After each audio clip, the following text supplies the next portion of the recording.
(29일) 대통령 선거 사전투표 전날 투표소마다 유권자들의 발길이 이어졌습니다. 여야 주요 인사들도 첫날부터 투표에 나서며 지지층 결집에 나섰습니다.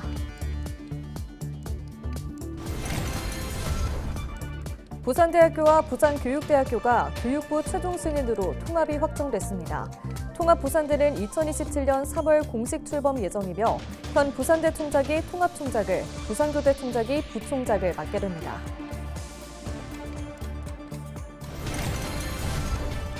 부산에 거주하는 청년들에게 문화공연 관람 기회를 제공하기 위한 부산 청년 만원 문화패스가 선착순 모집 8분 만에 마감됐다고 부산시는 밝혔습니다.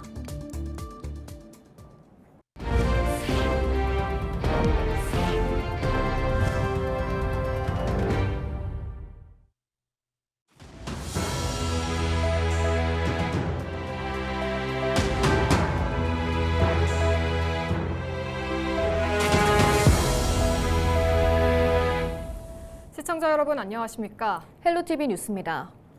대통령 선거 사전투표가 시작됐습니다. 부산 곳곳의 투표소에도 유권자들의 발길이 이어지며 뜨거운 참여 열기를 보였는데요. 여야 주요 인사들도 첫날부터 투표에 나서며 지지층 결집에 나섰습니다. 권정숙 기자입니다. 평일 오전 부산의 한 사전투표소.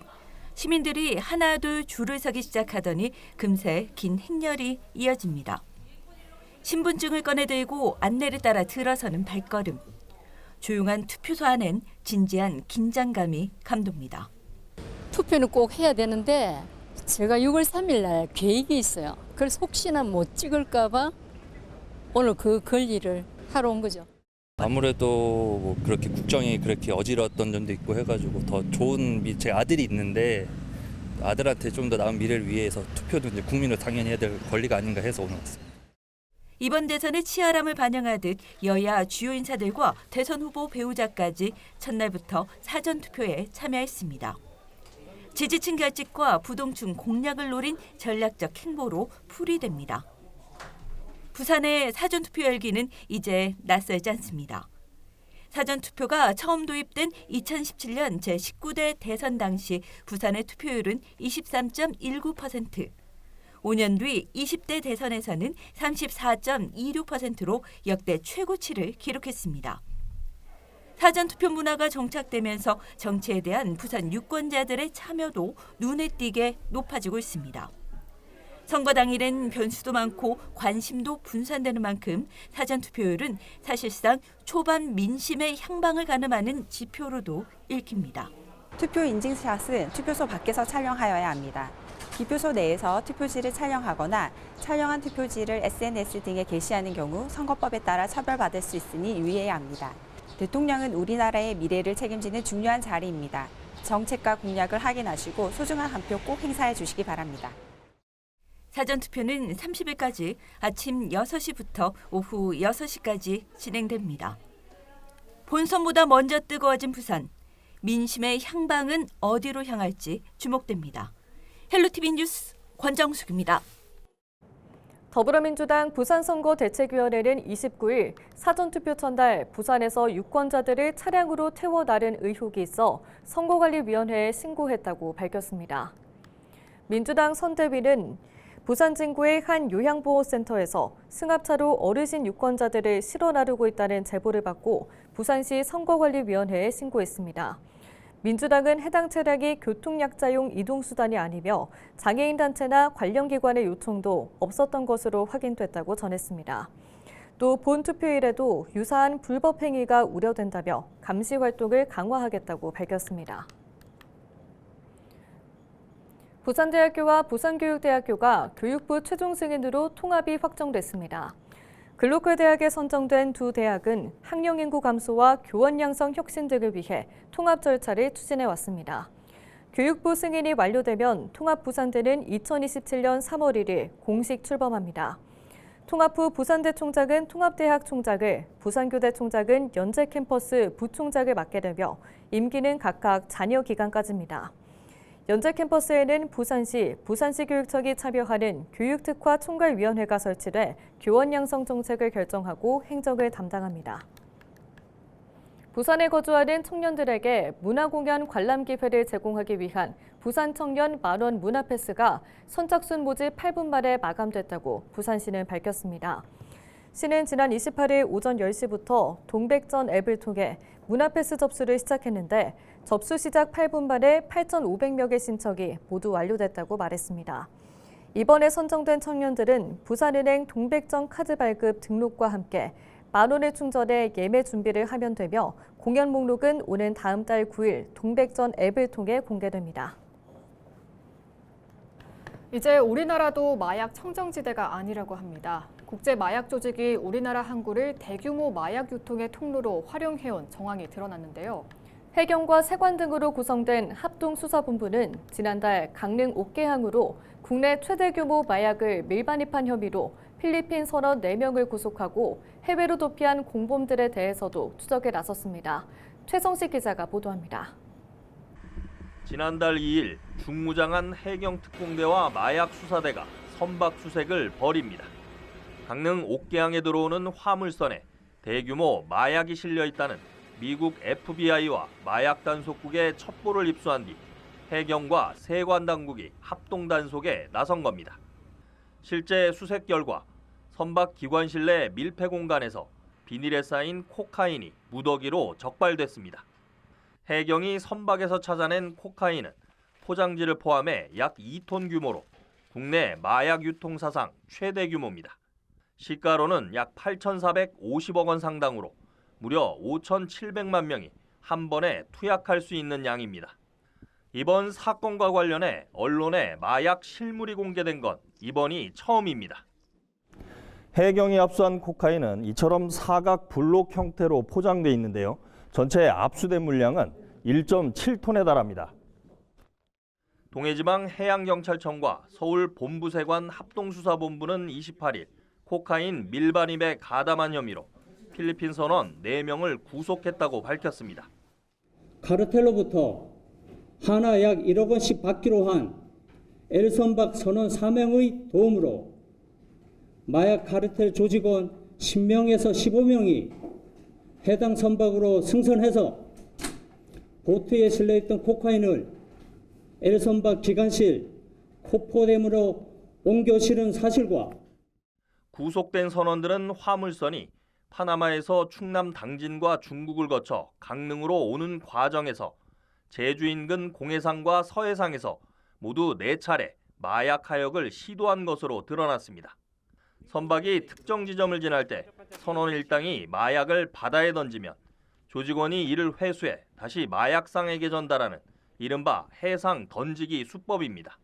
하지만 기상 악화 등으로 모두 실패하고 강릉까지 마약이 운반된 것으로 조사됐습니다. 이번 수사로 마약 거래는 불발됐지만 국제 마약 조직이 우리 항구를 대규모 마약 유통의 경유지로 활용하고 있다는 사실이 처음 확인된 겁니다. 여기 총 4회에 걸쳐서 아시아 마약상 여기하고 이제 연결을 해가지고 중국, 일본, 우리나라 근해로 해가지고 이제 하역을 시도를 총 4차례 했습니다. 4번. 4번을 한 상태고 여기에서 우리나라로 막상 이제 바로 유입되지 않더라도 이 인접국으로 유입이 된다면 저희 나라도 과연 안전하지 않았을 것이라고 제가 판단을 하고 있습니다. 수사당국은 단속 직전 해외로 출국한 또 다른 필리핀 선원 4명에 대해서도 인터폴에 적색 수배를 요청했습니다. 또 미국 연방수사국 등과 국제 공조를 통해 국제 마약 조직에 대한 수사를 이어가기로 했습니다. 헬로티비 뉴스 최성식입니다. 29일 백스코에서 열린 부산울산 경남 언론학회와 한국언론재단의 토론회가 열렸습니다. 이날 토론회는 AI와 OTT 시대 지역 소멸 위기와 미디어의 역할에 대한 내용으로 발제와 토론이 이뤄졌습니다.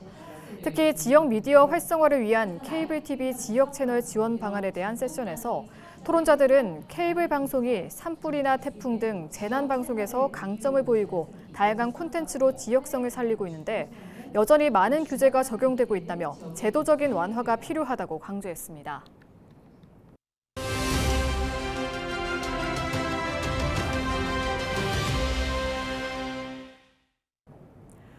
국립창원대가 경남도립대학 2곳과의 통합을 전제로 지난해 글로컬 대학에 최종 선정됐죠. 글로컬 대학은 3개 대학에 5년간 1,000억 원씩 지원하는 사업인데요. 국립창원대가 신청서를 제출한 지 5달 만에 교육부가 통합을 승인했습니다. 보다 자세한 내용 보도국 연결해 짚어봅니다. 김수정 기자, 먼저 국립창원대가 4개 캠퍼스를 갖추게 됐다고요? 네, 그렇습니다. 국립창원대학교가 경남도립거창대학, 경남도립남해대학과 통합합니다. 내년 3월부터 모두 국립창원대의 거창 캠퍼스와 남해 캠퍼스로 새롭게 문을 여는 건데요. 교육부는 3개 대학의 통합 계획을 최종 승인했습니다. 기존에 있던 사천우주항공 캠퍼스까지 더해 국립창원대는 모두 4개 캠퍼스 시대를 열게 됐습니다. 학생과 교원이 자연스럽게 모이게 하고 지역과 대학이 함께 성장하는 선순환 구조를 만들어낼 것입니다. 우리 경남도는 통합된 대학이 안정적으로 정착하고 지역과 함께 성장할 수 있도록 행정적, 재정적 지원의 역할을 네, 전문 학사와 일반 학사, 그러니까 2년제와 4년제 대학의 통합이 전국에서는 첫 사례인 것 같은데 어떤 부분을 주목해야 할까요? 우선 통합 과정에서 지역에서는 군에 있는 2개의 도립대학이 사실상 사라지는 것 아닌지 우려의 목소리가 컸는데요. 이 경상남도는 입학 정원 감축 없이 전문 학사와 일반 학사 과정을 동시에 운영한다고 밝혔습니다. 1명의 총장과 4명의 부총장 체제입니다. 교원뿐 아니라 직원들도 모두 고용 승계를 보장합니다. 각 캠퍼스에서 입학생을 받게 되고 수업도 거창과 남해에서 하기 때문에 이 우려하는 지역 공동화 현상은 없을 것이라고 국립창원대 측은 전했습니다. 기존 국립창원대의 입학 정원은 1,700여 명 정도입니다. 이 3개 대학을 합쳐 이제 2,500여 명의 신입생을 받게 됩니다. 창원 캠퍼스는 방산과 원전, 스마트 제조, 거창 캠퍼스는 공공 간호와 항로화, 남해 캠퍼스는 항공, 해양, 방산과 관광 등 캠퍼스별 차별화된 특성화 전략을 갖춥니다. 산업단지에 있는 44개의 대기업 공장에서 원하는 인재이기도 하지만 그 외에 수천 개의 기업들은 전문 학사의 인재도 요구를 하고 있습니다.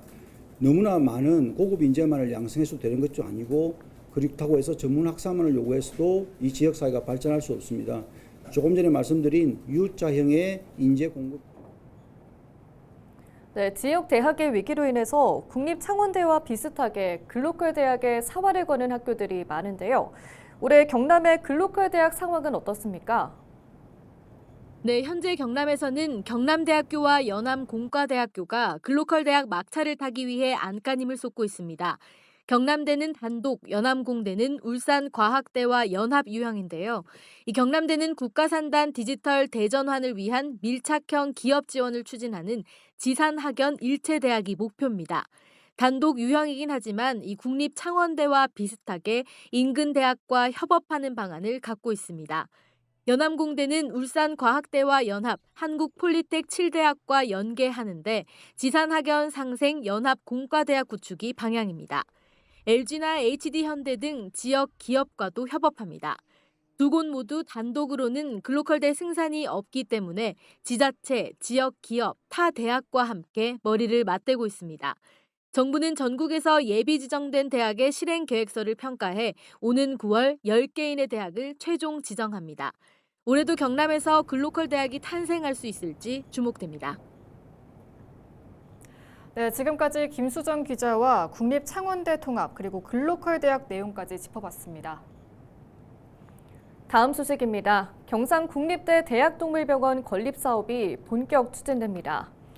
동명대 교대에 들어설 경상국립대 대학동물병원은 응급진료와 전문 클리닉 등을 갖춘 3차 반려동물 전문 의료기관으로 응급진료센터와 영상의학센터, 외과진료시설, 방사선 치료센터 등으로 구성됩니다.